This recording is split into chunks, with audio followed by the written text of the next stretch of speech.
The chemical chill of the anesthetic crept up his arm, a cold promise of oblivion. Ethan felt the familiar, gentle pull of unconsciousness, the blurring at the edges of his vision, the muffling of the room's ambient sounds. The anesthesiologist's voice was a soft, receding wave. "Count backward from 10, Ethan.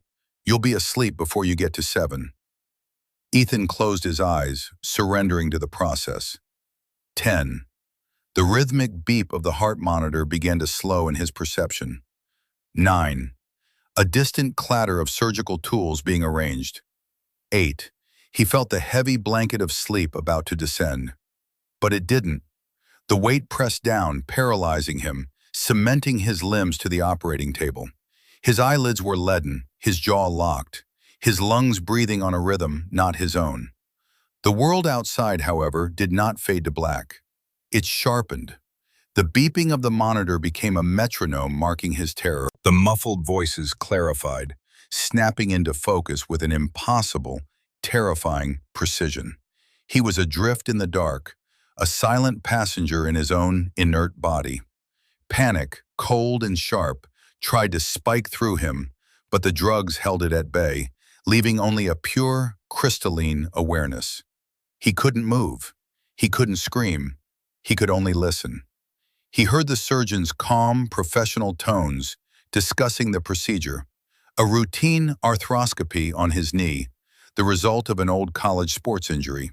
Then he heard another voice, one that was supposed to be his comfort, his anchor. His wife, Clara. She had insisted on staying until he was fully under, a gesture that the nurses had found touchingly devoted. "Is he completely out?" Clara's voice was different from the one she used with him. The soft, concerned edges were gone, replaced by a brisk, almost impatient crispness. "Like a light, Mrs. Thorne," the anesthesiologist confirmed. "He won't feel or remember a thing." A lie. He would remember every syllable. A new voice joined hers, low and familiar. Julian, his best friend, or so Ethan had believed. "Good," Julian said, his tone laced with a smug intimacy that made the skin on Ethan's paralyzed body crawl. "Did you get him to sign the papers for the gallery bid?" "This morning," Clara replied. A rustle of fabric suggested she had turned toward Julian. He didn't even read them, just smiled and said, "Whatever you think is best, love." Honestly, it's like taking candy from a baby, a very boring, very predictable baby. The clinical air of the pre-op room seemed to curdle. The steady beep of Ethan's heart monitor beside his ear was the only thing tethering him to reality. Each beat was a hammer blow against the inside of his skull. Boring, predictable, a baby. Julian chuckled, a low, condescending sound.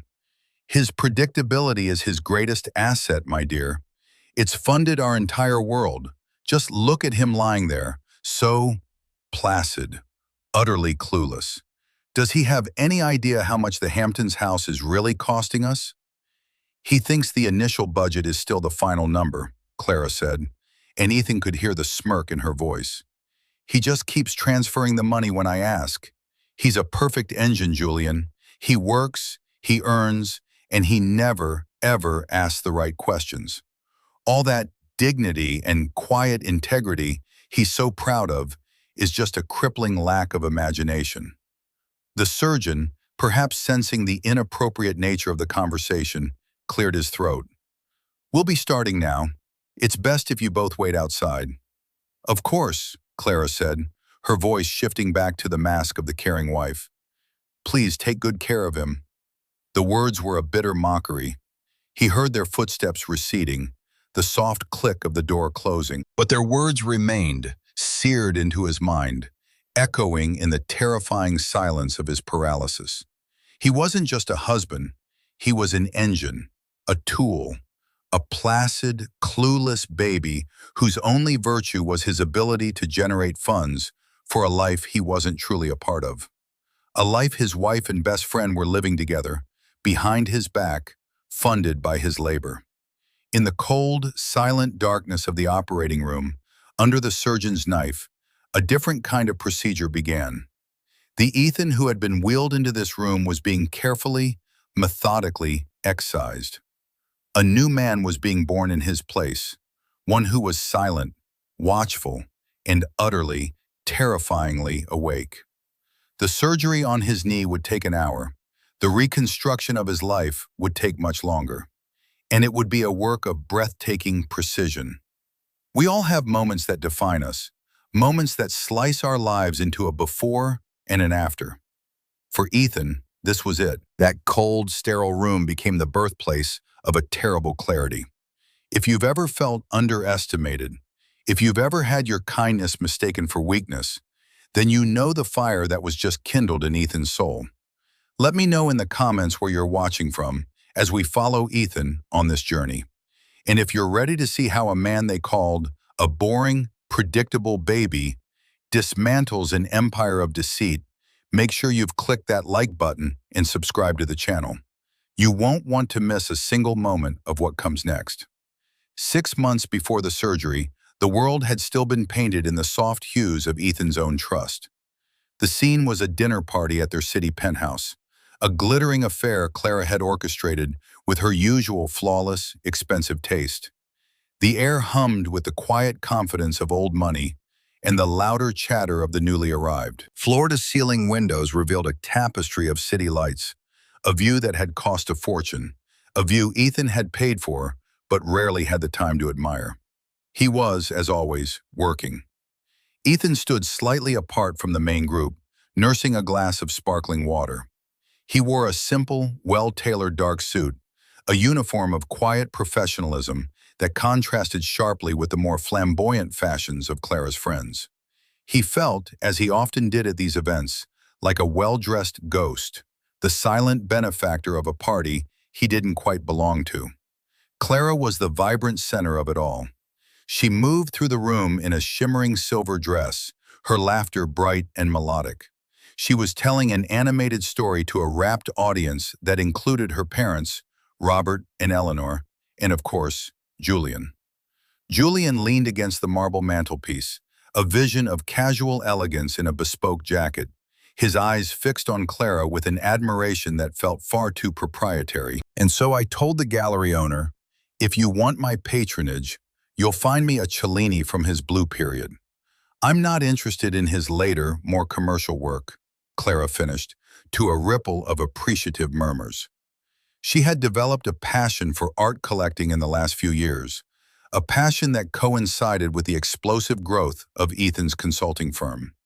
Eleanor, her mother, a woman whose posture was as rigid as her social standards, beamed. "Our Clara has such an impeccable eye. She single-handedly curated a collection that has everyone talking. She has the vision." Robert, a man who measured worth in stock tickers and property values, nodded his assent. "She knows a good investment when she sees one, a rare talent."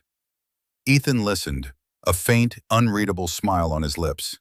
Clara's impeccable eye was guided by a team of art advisors he paid for. Her investments were funded by bonus checks he earned after months of 70-hour work weeks. He didn't mind. He had loved seeing her blossom, loved providing her with the world she so clearly craved. He had mistaken her ambition for a shared dream. Julian caught Ethan's eye from across the room and raised his glass in a mock toast. He then sauntered over, his movements smooth and predatory. "Ethan, my man, hiding in the shadows as usual," he said, his voice a little too loud. "Clara was just regaling us with her latest conquest in the art world. You must be so proud." "I am," Ethan said simply. His voice was calm, measured, lacking the boisterous energy of the room. "Of course you are," Julian clapped him on the shoulder. "Someone has to do the hard work so the rest of us can enjoy the finer things, eh?" He gestured around the room. "And Clara has made this place so very fine." The implication was clear. Ethan was the worker bee. Clara and her circle were the queen in her court. Later in the evening, Ethan found himself cornered by Robert. "Ethan," his father-in-law began, dispensing with pleasantries. "I was looking at the plans for the new summer house. Clara showed them to me. Ambitious. Clara has a clear vision, Ethan replied, echoing Eleanor's earlier praise with a touch of irony so subtle it was undetectable. Vision needs capital, Robert stated flatly. A lot of it. You're keeping up, I trust? This lifestyle, it has a high burn rate. Can't have my daughter's position compromised. It wasn't a question of concern, it was a threat, a reminder of his perceived role. He was the provider. His function was to fuel the machine of their social standing. His own dreams, his own needs, were never part of the equation. I'm managing, Ethan said, the words feeling inadequate to describe the sheer scale of the work he was doing. The final, and perhaps most telling, moment of the night came near the end. As the guests were beginning to leave, Ethan was tidying a small stack of magazines. He noticed his briefcase, a worn but sturdy leather satchel, tucked away by a side table. It was a gift from his own father, a man who had built a small construction business with his bare hands. It held his laptop, his notebooks, and the physical copies of the architectural blueprints he still drew by hand, a hobby that connected him to his first love, before finance had proven so much more lucrative. Clara, walking by with Julian, noticed him with it. She paused and laughed, a light, dismissive sound. "Oh, Ethan, must you bring that dusty old thing everywhere? It looks so provincial, like a country doctor's medical bag." Julian smirked. "Let him be, Clara. It's his security blanket. It reminds him of where he came from." They walked off together, their laughter trailing behind them. Ethan stood for a long moment, his hand resting on the worn leather of the briefcase. Provincial. A security blanket. They saw it as a symbol of a past he should be eager to forget. They had no idea it was the very thing that held the keys to their future. Inside were not just his work files, but the detailed ledgers of his personal investments, the deeds to properties Clara didn't know existed, and the foundational documents for shell corporations he'd established years ago as a firewall. They mocked the bag, blind to the fact that everything they possessed, everything they were, was tied to the secrets it contained. He straightened his tie, his expression unchanging. He was proud of where he came from, and he was beginning to understand, with a chilling certainty, where he was going. Alone. The return from the hospital was a study in surrealism. The world looked the same, but the colors were all wrong. The sunlight slanting through the windows of their penthouse seemed harsh and accusatory. The silence in the car on the way home was no longer companionable. It was a chasm filled with unspoken truths. Ethan, his knee wrapped and elevated on a pillow in the back seat, watched the back of Clara's head. He studied the elegant line of her neck, the carefully styled blonde hair, and felt nothing. The love, the deep, abiding affection he had held for her for over a decade, had been cauterized on that operating table. It was a clean wound, devoid of heat or passion. In its place was a cold, quiet purpose. Clara, for her part, played the role of the doting wife to perfection. She fluffed his pillows, brought him water, and spoke in the hushed, gentle tones reserved for the infirm. "Are you comfortable, darling? Do you need anything? The doctor said you might feel a bit disoriented." "I feel perfectly clear," Ethan said, his voice even. He looked directly at her, and for a fleeting second he saw a flicker of something in her eyes. Not guilt, but a brief, calculating assessment. She was gauging his state, ensuring the placid, clueless baby was still safely in his crib. She quickly masked it with a bright smile. "Good, that's good. You just rest. I'll handle everything." "I'm sure you will," he said. That first evening, as Clara was in the master bathroom, taking a call, her voice a low, conspiratorial murmur that he now recognized as her Julian voice, Ethan made a call of his own. He didn't use his regular phone. He used a small, encrypted device he kept in the bottom of his provincial briefcase. There was only one number programmed into it. It rang twice before a woman's voice answered, warm and no nonsense. "Sarah, you okay? I saw Clara's post about your knee. Thought you'd be out of it for a while." Sarah Chen had been his friend since law school, long before Clara, long before the money. She was the one who had advised him to set up the firewalls, the shell corporations, years ago. "It's not about the money, Ethan," she had said at the time. "It's about having a place that's just yours. Every builder needs a foundation that no one else can touch." He had thought her cynical then. Now he saw her as a prophet. "I need to see you, Sarah," Ethan said, his voice low. "In person, not here." The professional levity in her voice vanished, replaced by the sharp focus of the best litigator in the city. "What's wrong?" "I had an episode of anesthesia awareness," he said, the clinical term a pathetic container for the psychological trauma. "I heard things I wasn't supposed to hear." There was a pause on the other end of the line. Sarah didn't offer platitudes or expressions of shock. She was a problem solver. "Okay," she said, her voice firm. "My office. Tomorrow at 10 a.m., I'll clear my schedule. Don't write anything down. Don't change your routine. Don't let her see your face. Not your real one." "She won't," Ethan promised. The mask of the placid husband was one he could wear a little while longer. It was, after all, the role he had been rehearsing for years. The next morning he feigned a deep, medication-induced sleep until Clara left for what she called a charity board meeting. He knew it was a brunch date with Julian. The moment the door clicked shut, he was up. The pain in his knee was a sharp, grounding reality, a physical echo of the deeper betrayal. He moved with a slow, deliberate limp, each step a reminder of his new purpose. He dressed not in his usual suit, but in nondescript jeans and a polo shirt. He took a cab to a part of town he rarely visited, to a discreet office building that housed Sarah Chen's law firm. Her office was like her, minimalist, efficient, and radiating a quiet power.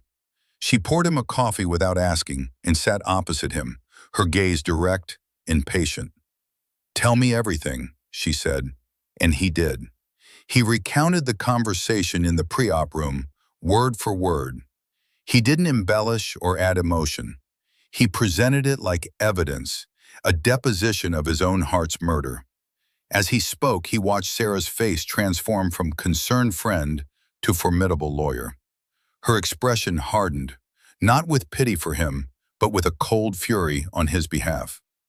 When he finished, she was silent for a full minute, her fingers steepled under her chin. "Okay," she said finally. "So, the good news is, you've been preparing for this for 5 years without even knowing it." She stood and walked to a large, secure filing cabinet. She entered a code and pulled out a thick binder labeled simply, Thorn Holdings. She placed it on the desk between them. "This is your foundation, Ethan. This is the part of you that Clara and her parents and her parasitic boyfriend don't know exists. The patents on your financial modeling software are held by a corporation that is solely yours. The downtown commercial property you bought as a whim is owned by another. Your entire portfolio of private investments is shielded. What Clara has access to is the liquid overflow. A significant amount, yes, but it's the runoff from a river whose source she can't see." Ethan stared at the binder. The quiet bomb that would change everything. "She thinks the Hamptons house is the main asset," he said, the memory of Julian's smug question stinging him. Sarah smiled, a grim, thin line. "The Hamptons house is a liability you've graciously allowed her to manage. It's secured against an account that I can freeze with a single phone call. They think they're living in their castle. They don't realize the castle is built on a drawbridge, and you are the one holding the lever." "What do I do now?" Ethan asked. "Nothing," Sarah said, her voice dropping to a near whisper. "You do nothing. You go home. You heal. You be the placid, predictable, boring man they think you are. You let them get more confident, more arrogant. You let them believe they are getting away with it. You give them enough rope, and I will be there to help you pull it taut. We are not going to be emotional. We are not going to be reactive. We are going to be strategic. We are going to be methodical. This is not a divorce, Ethan. This is a demolition."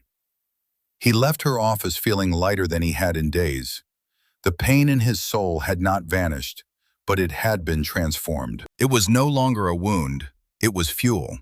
He went home, propped his leg up on the expensive ottoman, and when Clara returned, smelling faintly of Julian's cologne, he gave her the same gentle, clueless smile she expected.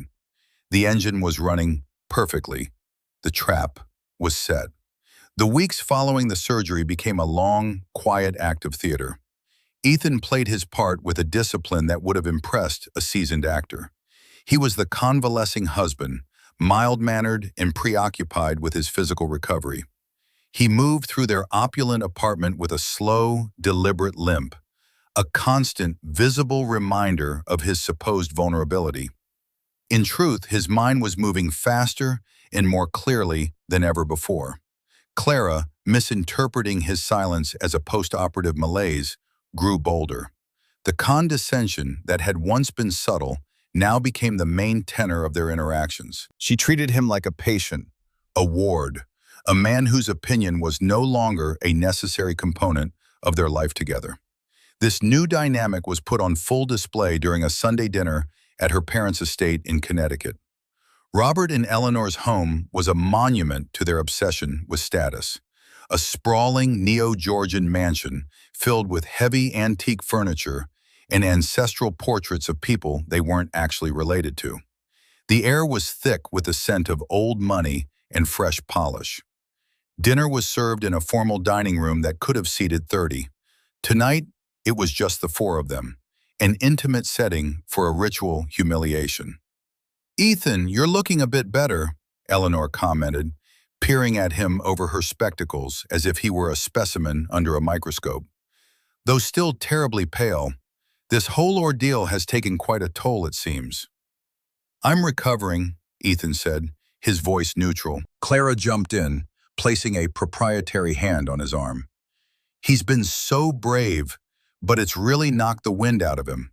I've had to take over everything. Honestly, I don't know when he'll be back to his old self." She said it with a sigh of martyrdom, the long-suffering wife burdened by her husband's weakness. Robert, who was carving a roast with surgical precision, pointed the knife at Ethan. "Well, it's a good thing Clara has a head for numbers. I was just reviewing the quarterly statements for the art portfolio. Astounding returns, my girl, truly." "I just have a feeling for it, Daddy," Clara said, blushing under the praise. "I can see the patterns, where the market is going." Ethan took a slow sip of water. The quarterly statements were generated by his firm's proprietary software. The patterns, she saw, were the result of algorithms he had spent a decade perfecting. He had given her a simplified user interface, a Clara-proof version, as Sarah had called it, that allowed her to see the top-line recommendations without understanding the complex mechanics behind them. He had wanted to empower her, to make her feel involved. He saw now that he had only been feeding her delusion. "It's more than feelings," Robert declared, setting a slice of meat onto Clara's plate. "It's instinct. You inherited it from my side of the family. You see the whole chessboard, Clara. Your husband here," he gestured dismissively at Ethan, "he's a good worker, a solid pawn. But you're a queen. You can move in any direction." A pawn. The word hung in the air, heavy and sharp. Ethan looked at his wife, who was basking in her father's compliment, not a hint of protest on her face. She saw him that way too. Reliable, sacrificial, ultimately expendable. He placed his fork down gently. He looked Robert in the eye, a calm, steady gaze. "A pawn can be a very powerful piece, Robert," he said quietly. "It's the only piece on the board that can become a queen." The table fell silent for a beat. Robert stared at him, a flicker of confusion in his eyes. Was this philosophy? A joke? The remark was too subtle, too out of character for the placid Ethan he thought he knew. He couldn't parse its meaning. Clara just laughed, a brittle sound. "Oh, Ethan, don't be so dramatic. It's just a game. Have some more wine." She was dismissing him, as always. But for the first time, Ethan saw that their dismissal was not just his problem. It was their fatal flaw. They couldn't imagine a world where he was not the man they had constructed in their minds. Their arrogance was the high wall behind which he was assembling his army. They thought they were playing chess with a pawn, unaware he was the one who owned the entire board. Later, as they were leaving, Eleanor pulled Clara aside, though her whisper was perfectly audible to Ethan. "Is he all right? That comment at dinner was odd." "He's just depressed," Clara whispered back dismissively. "The surgery, being cooped up, he'll get over it. He always does." As he limped toward the car, the cool night air on his face, Ethan felt a sense of profound and chilling peace. They were writing his story for him, and every word they wrote was a nail in their own coffin. Depression, weakness, irrelevance. He would let them believe it all. He would let them think they were winning the game, right up until the moment he declared checkmate. He got into the passenger seat, leaned his head back, and closed his eyes, the perfect picture of a defeated man. The final escalation, the move that transitioned Ethan's quiet planning into an active countdown, came 3 weeks later. It arrived in the form of a sleek, offensively expensive brochure laid out on the kitchen's marble island. The cover showed a dramatic, abstract sculpture of twisted steel gleaming under gallery lights. The title read, "Julian Croft Ventures, the Apex Collection." Ethan had just finished his physical therapy exercises, his knee now strong enough to bear his weight without a limp, a fact he had been careful to conceal from Clara. He still affected a slight stiffness in his movements when she was around. He picked up the brochure. It was a prospectus for a new art investment fund managed by Julian. It promised extravagant returns backed by Julian's unparalleled market access and visionary curation. To Ethan, it read like a declaration of war. Clara breezed into the room, fresh from a yoga class, glowing with the self-satisfaction of the leisurely wealthy. "Ah, you found it. Isn't it brilliant?" "It's ambitious," Ethan said, flipping through the pages of bloated marketing copy and pictures of Julian posing thoughtfully next to various artworks. "It's the future, Ethan," she said, her tone taking on a new note of condescending pity, as if explaining a complex concept to a child. "Julian is a genius. He's consolidating works from emerging artists, creating a market for them. It's groundbreaking, and he's invited us in on the ground floor." "Us?" Ethan asked, keeping his voice level. "Yes, us," she repeated, a hint of impatience in her voice. "I've already told him we'll be the primary anchor investors. I've committed to a $10 million position." Ethan froze. $10 million. She had committed $10 million of his money, of their shared capital, to a speculative venture run by the man she was sleeping with, and she was telling him about it as a postscript. It was a breathtaking display of arrogance. It was the ultimate proof that in her mind, he was no longer a partner. He was a bank vault, and she had the key. "You committed," he stated, not as a question, but as a confirmation of fact. Without a discussion, without running any due diligence. Clara sighed dramatically, rolling her eyes. "Oh, Ethan, don't be so tedious. Don't you trust my judgment? Look at what I've done with the art portfolio, with the house. Everything I touch turns to gold. Julian trusts me. My father trusts me. Why can't you just trust me?" "Because I was awake." The words screamed in his mind, but his face remained a placid mask. This was the moment, the precipice. He could feel Sarah's advice echoing in his ears. Let them get more confident. Let them believe they are getting away with it. Clara saw his silence as hesitation, as the typical cautious resistance she had learned to brush aside. She moved closer, her tone softening into a wheedling, manipulative purr. "Darling, this is for us. Think of the prestige. This will cement our position. We'll be the talk of the town. This isn't one of your boring, safe index funds. This is about making a mark. It's about vision." He looked at her, at the fervent, greedy light in her eyes, and he felt the last vestiges of any shared history between them evaporate. She wasn't just deluded. She was a predator who had grown so comfortable with her prey that she no longer bothered with stealth. He gave a slow, deliberate nod.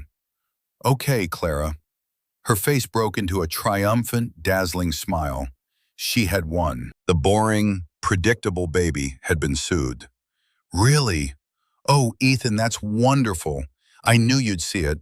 I'll call Julian right now and tell him the funds will be wired by the end of the week." "Of course, dear," he said, his voice a soft murmur. "Handle it."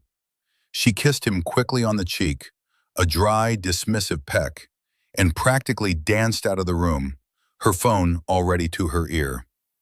Ethan stood alone in the vast, silent kitchen. The air was still. The city hummed beyond the windows. It was the quiet before the storm. He looked down at the brochure in his hands, at Julian's smug, confident face. He calmly tore it in half, then in half again, and dropped the pieces into the recycling bin. He walked to his study, the slight limp he had been feigning now completely gone. He sat at his desk and picked up his encrypted phone. He sent a single text message to Sarah. It contained only 2 words. "It's time." The reply came back almost instantly. "The venue is booked. The invitations are out. Let's give them a night to remember." The trap was no longer just set. The door was about to swing shut. The venue was the grand hall of the city's Museum of Modern Art, a place that represented the absolute pinnacle of the world Clara desperately wanted to dominate. The event was billed as the Thorn Collection Inaugural Gala, a lavish party to celebrate the acquisition of a major sculpture, the centerpiece of Julian's new fund. Clara had planned it for months. It was to be her coronation, the night she officially ascended from a wealthy wife to a cultural power player. The invitations were cream-colored, thick cardstock, engraved with a custom crest she had designed, a gaudy mix of a lion and a paintbrush. Ethan had watched the preparations with a serene detachment. He approved the astronomical budgets without comment. He complimented the menu selections. He agreed that her proposed dress, a dramatic confection of crimson silk, was stunning. He was the perfect, supportive, and largely invisible husband. He was the stagehand for her grand performance, and she had no idea he was also the playwright, and that the play was a tragedy. The night of the gala arrived, cloaked in a cool autumn mist. Ethan stood in their bedroom, adjusting the cuffs of his tuxedo. It was a classic, elegant design, the same one he had worn to their wedding. He looked at his reflection. The man staring back was calm, his eyes clear and steady. There was no trace of the anger that had simmered for months. It had been forged into something harder, colder, more useful: resolve. Clara swept into the room, a whirlwind of red silk and expensive perfume. "How do I look?" she asked, twirling before him.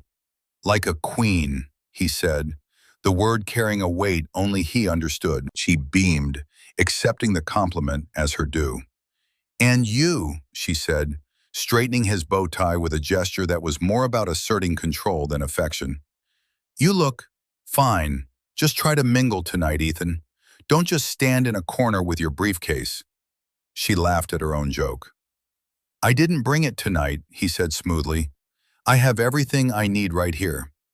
He tapped the breast pocket of his tuxedo jacket. Inside was a single, folded piece of paper and a small, sleek flash drive. They arrived at the museum to a flurry of photographers in fawning greetings. Clara was in her element, basking in the light of the flashbulbs, her hand linked possessively in Julian's arm. Julian, preening in a velvet jacket, had taken his place as her official escort. Ethan trailed a few steps behind them, an afterthought, the silent financier of his own public cuckolding. He nodded politely to people he knew, his expression placid and unreadable. The great hall was breathtaking. It had been transformed with dramatic lighting that made the white marble gleam. Waiters circulated with trays of champagne and impossibly delicate canapes. In the center of the room, on a raised dais, stood the sculpture, a tangled, chaotic mess of polished chrome that was supposed to represent the fragmentation of modern identity. It had cost $7 million, a sum transferred from an account that Ethan, with Sarah's help, had carefully isolated from his main holdings. He found a position near the back, by a pillar, and simply watched. He saw Clara holding court, her parents, Robert and Eleanor, standing beside her like proud royal attendants. He saw Julian accepting congratulations, his arm draped casually over the back of Clara's chair. They were a perfect tableau of success and arrogance, a masterpiece of self-delusion. After an hour of mingling, the clinking of a glass brought the room to a hush. Julian stood on the dais next to the sculpture, a microphone in his hand. "Friends, patrons, visionaries," he began, his voice echoing slightly in the cavernous space. "Welcome. Tonight we celebrate not just a piece of art, but an idea. The idea that beauty and commerce can walk hand in hand. The idea that with the right eye, the right vision, we can shape the cultural landscape." He paused, smiling warmly at Clara. But this vision would be nothing without the courage of a true patron. A woman of impeccable taste, fierce intelligence, and unwavering commitment. The driving force behind this entire evening, my dear friend and partner, Clara Thorne. The room erupted in applause. Clara stood, her face flushed with triumph, and took the microphone. This was her moment. "Thank you, Julian," she said, her voice trembling with emotion. "Thank you all for being here. It has been a long-held dream of mine to not just collect art, but to contribute to the world that creates it, to build a legacy." She looked out over the crowd, her gaze sweeping past Ethan without a flicker of recognition. "It takes more than just resources. It takes passion. It takes belief. And I want to thank my family, my parents, for always believing in me." She paused and then added, as if remembering a minor detail, "And of course, my husband Ethan, for his support." The polite applause returned, more muted this time. Ethan remained perfectly still. This was the cue. He began to walk forward from the back of the room. He didn't rush. His steps were measured, silent on the marble floor. A few people turned to look, a ripple of curiosity spreading through the crowd. Clara, still basking in the glow of the spotlight, hadn't noticed him yet. Julian had, and a slight frown creased his forehead. Ethan reached the edge of the dais and stopped. He didn't try to climb it. He simply stood there, looking up at his wife. "That was a beautiful speech, Clara," he said. His voice was not loud, but it was clear, and carried an unusual authority that instantly silenced the murmurs in the room. Clara looked down at him, her expression a mixture of surprise and annoyance. "Ethan, what are you doing?" she hissed. "You spoke of your legacy," he continued, his tone conversational, as if they were the only two people in the room, "and your passion, and your belief. You thank your parents for believing in you. You thank Julian for his partnership, and you thank me for my support. I think it's time we all understood exactly what that support entailed." He reached into his jacket pocket. The entire room was now watching, a deep, expectant silence having fallen. This was not on the program. This was something real. "You see," Ethan said, his voice calm and steady, "a little over 3 months ago, I had a minor surgery on my knee, and there was a small complication, a phenomenon known as anesthesia awareness." He let the words hang in the air. He looked from Clara's suddenly pale face to Julian's, whose confident smirk had evaporated, replaced by a sickly tension. "It's rare, but it happens. You're paralyzed, but you can hear everything. And I heard everything." He unfolded the single piece of paper from his pocket. "I heard you ask Julian if I'd sign the papers for a gallery bid. I heard him say my predictability was my greatest asset. I heard you, Clara, say that getting me to sign things was like taking candy from a very boring, predictable baby." A collective gasp went through the crowd. Clara's face had gone from pale to a ghastly mottled white. "Ethan, stop," she choked out, her voice a strangled whisper. "I heard Julian ask if I had any idea how much the Hamptons house was really costing us. Ethan continued, his gaze locking onto Julian's. "And I heard you laugh, Clara, and say I just keep transferring the money when you ask, because I am a perfect engine who never asks the right questions." He paused, letting the ugliness of her words fill the space. "Well, for the past 3 months, I've been asking a lot of questions, and I've found the answers." He held up the flash drive. "This small device contains the answers.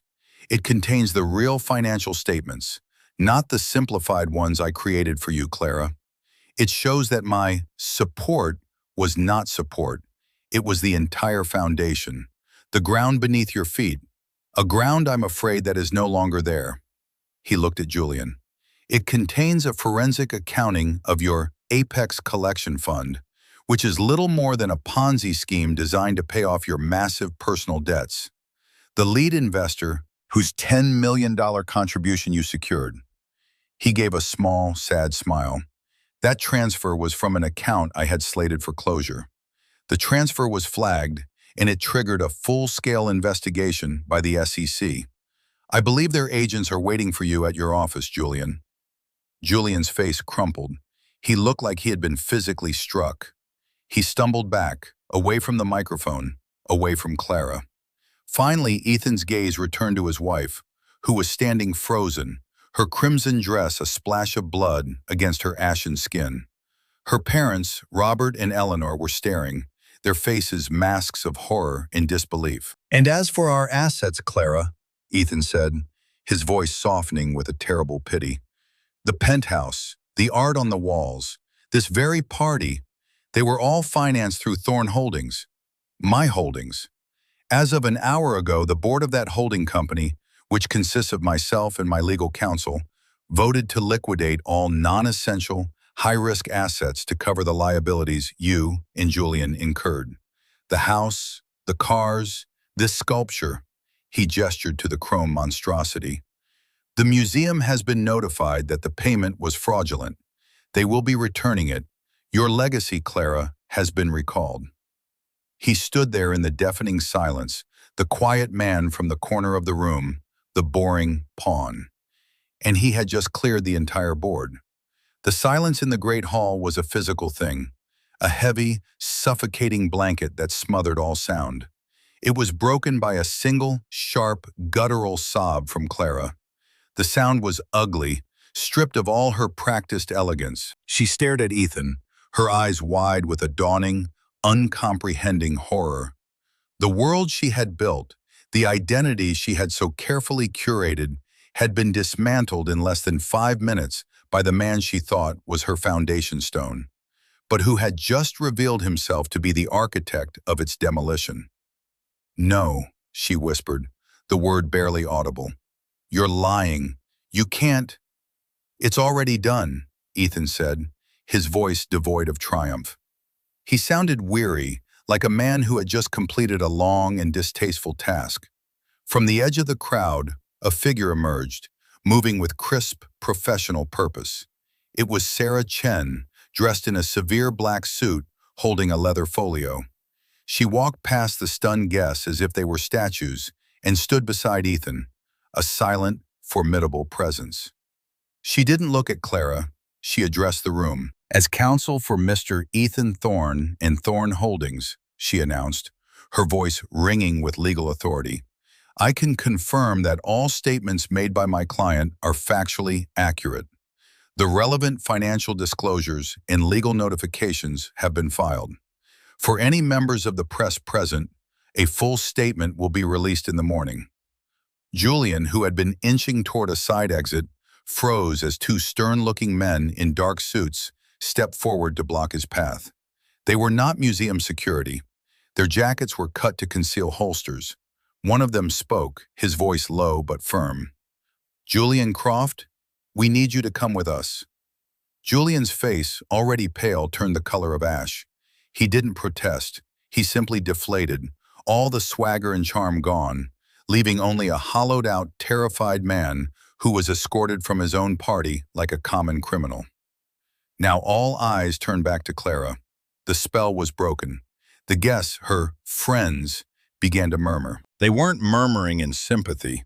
It was the excited, predatory buzz of a scandal breaking.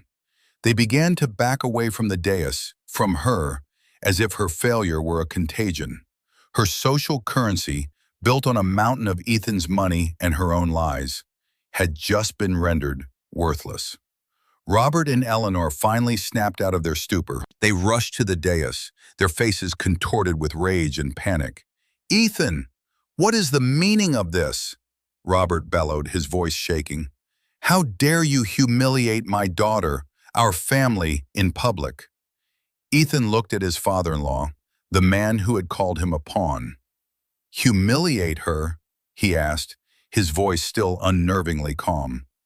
"Robert, I have spent the last 10 years being quietly, politely, and systematically humiliated by your family. I was a good worker, a provider, an engine. My purpose was to fund a lifestyle for a woman who despised my character and a family who disdained my origins.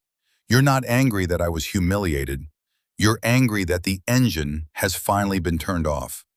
He then turned his moral mirror on Eleanor. "You praised her impeccable eye, Eleanor. Did you ever once ask where the resources for that eye came from? Did it ever occur to you to thank the man who worked 80 hours a week so your daughter could play patron of the arts?"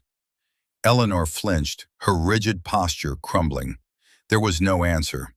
Clara finally found her voice, a raw, pleading shriek. "Ethan, please! We can talk about this. At home! Please don't do this." She stumbled down from the dais, her crimson dress tangled around her ankles, and reached for his arm.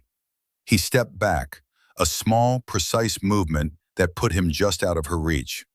It was not a gesture of anger, but of finality.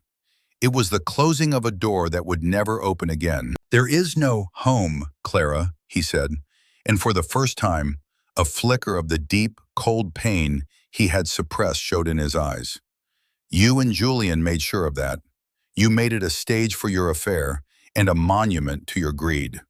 This," he gestured to the chaotic scene, the fleeing guests, the panicked caterers, the shell-shocked expression on her face. "This is what's left, the truth." He looked at her one last time, the woman he had once loved with all his heart, now a stranger in a ridiculously expensive dress, standing in the ruins of her own making. "You were right about one thing," he said softly. "My predictability was my greatest asset. You were so predictable in your arrogance, in your condescension. You never thought to look beneath the surface.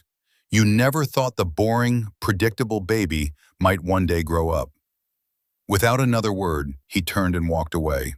Sarah fell into step beside him. They moved through the dissolving crowd, a silent, powerful pair, leaving the chaos and the wreckage behind them. The last thing Ethan heard as he exited the great hall was Robert's voice, no longer bellowing, but pleading with the museum director about the sculpture, trying desperately to salvage some piece of their shattered status. But it was too late. The demolition was complete. The weeks that followed the gala were a cascade of consequences. The story was too juicy, too dramatic to be contained. It splashed across the city's society pages and business journals, a modern-day fable of hubris and downfall. The narrative was clear. The quiet, underestimated husband had revealed himself to be a king, and the glittering queen was left with nothing but a tarnished crown. Ethan, however, took no part in the public spectacle. He had given Sarah a single directive: be fair, but be final. He retreated to a place Clara never knew he owned, a minimalist loft apartment in a converted warehouse downtown, a property held by one of his secure corporations. The space was the antithesis of the penthouse he had shared with her. It was all clean lines, exposed brick, natural light, and functional elegance. It was filled with books on architecture and his own hand-drawn blueprints, framed and hung on the walls. It was a space that was authentically his. From this quiet command center, he watched the pieces fall. The Hamptons house, leveraged to its hilt to fund Clara's extravagances, was put on the market in a fire sale to cover debts. The penthouse was next. The art collection, which Clara had believed was her legacy, was revealed to be mostly owned by Thorne Holdings and was systematically sold off, the proceeds used to settle the financial chaos she and Julian had created. Julian's fall was swift and absolute. The SEC investigation, triggered by Ethan's carefully timed tip-off, uncovered a web of fraud that went far beyond the Apex collection. He was facing a raft of federal charges and financial ruin. His name, once a synonym for glamour and access, became a cautionary tale whispered at cocktail parties. Clara's fate was a slower, more agonizing disintegration. Stripped of her wealth and status, she found that the friends who had flocked to her gallows were no longer returning her calls. Her social world, built on the shifting sands of money and influence, had simply vanished. She was a ghost in a city that only valued presence. Her parents, Robert and Eleanor, were faced with a terrible choice. Their own social standing was deeply damaged by their daughter's scandal. They made one attempt to approach Ethan, a stilted, awkward meeting in Sarah's office. "Ethan," Robert began, his usual bluster gone, replaced by a strained formality. "This has all been a terrible misunderstanding." Ethan just looked at him, his silence more powerful than any argument. "We want to find a way forward," Eleanor added, her voice thin. "For the family." "Our family ceased to exist 3 months ago in a pre-op room, Eleanor," Ethan replied, his voice calm but glacial. "You are here because you have finally realized that the pawn you so disdained was the one protecting your queen. But the game is over. I hold no ill will towards you. I simply have no interest in continuing our association." He stood. "Sarah will handle the final legal arrangements. I wish you both well." He walked out, leaving them in the sterile silence of the conference room, two relics of a world that no longer had a place for them. The most difficult confrontation came a month later. Clara appeared at the lobby of his new apartment building, having somehow cajoled the address from a former employee. Ethan, notified by the concierge, agreed to see her. He met her not in his loft, but in the building's stark, impersonal lobby. The woman who stood before him was almost unrecognizable. The designer clothes were gone, replaced by simple, ill-fitting jeans and a plain sweater. Her hair was unstyled, her face bare of makeup, revealing dark circles under her eyes. The arrogant, vibrant queen was gone, leaving behind a tired, defeated woman. "Ethan," she began, her voice cracking, I needed to see you." He waited, his expression neutral. "I'm sorry," she whispered, and for the first time, the words seemed to hold a sliver of genuine remorse. "For everything. I was a fool.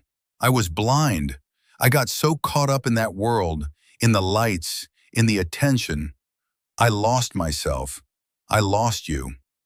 Ethan listened, processing her words not with emotion, but with a kind of detached analysis. He was looking for the truth in them, for the flicker of real change, not just the regret of being caught. "What are you sorry for, Clara?" he asked quietly. "Are you sorry for what you did, or are you sorry for how it ended?" She looked up, tears welling in her eyes. "Both," she said honestly.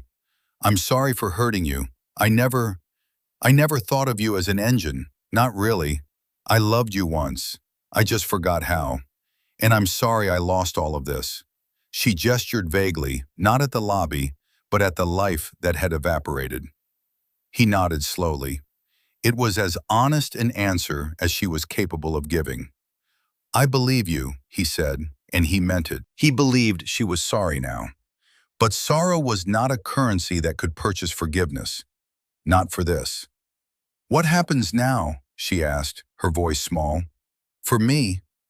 "You're a capable woman, Clara," he said, echoing the words her father had once used as praise.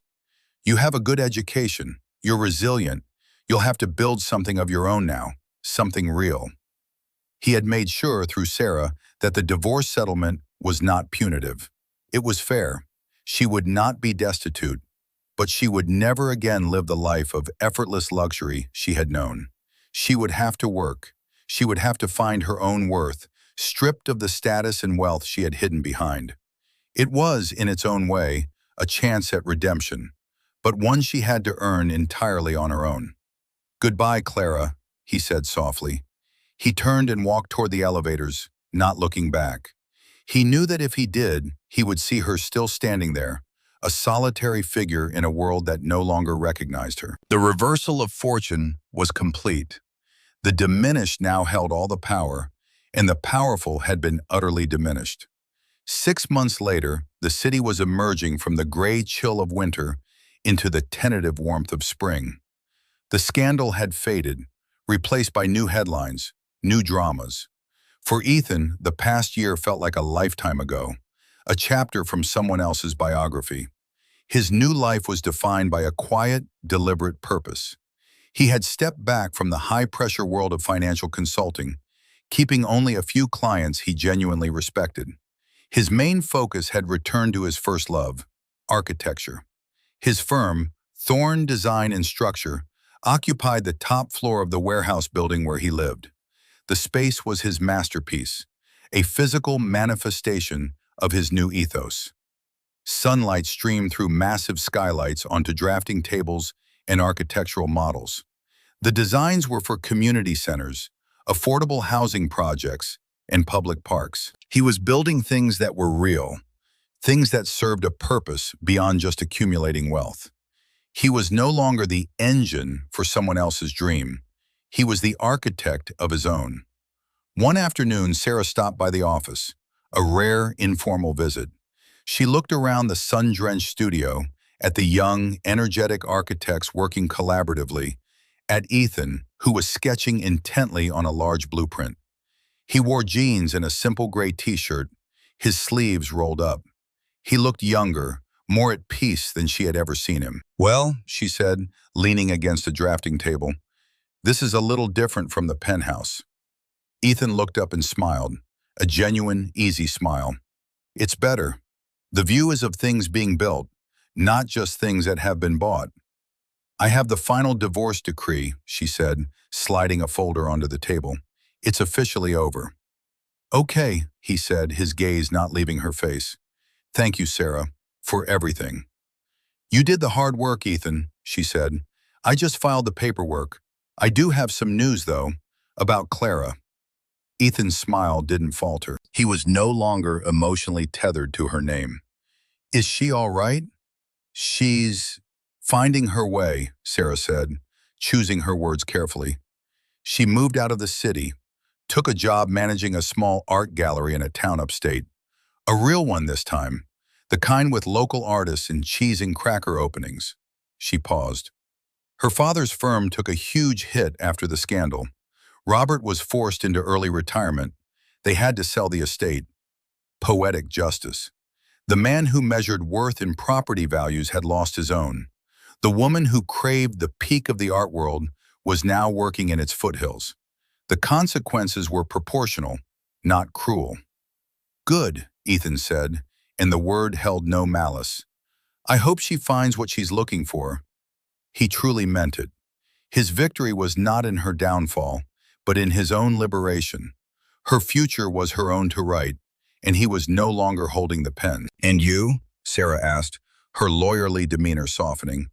"Are you happy, Ethan?" He looked around his studio, at the plans for a new library for a low-income neighborhood, at the city skyline visible through the window, a city he was now helping to shape in a tangible, positive way. He felt the solid floor beneath his feet, a foundation of his own making. The phantom pains of betrayal had long since faded, replaced by the quiet strength of self-respect.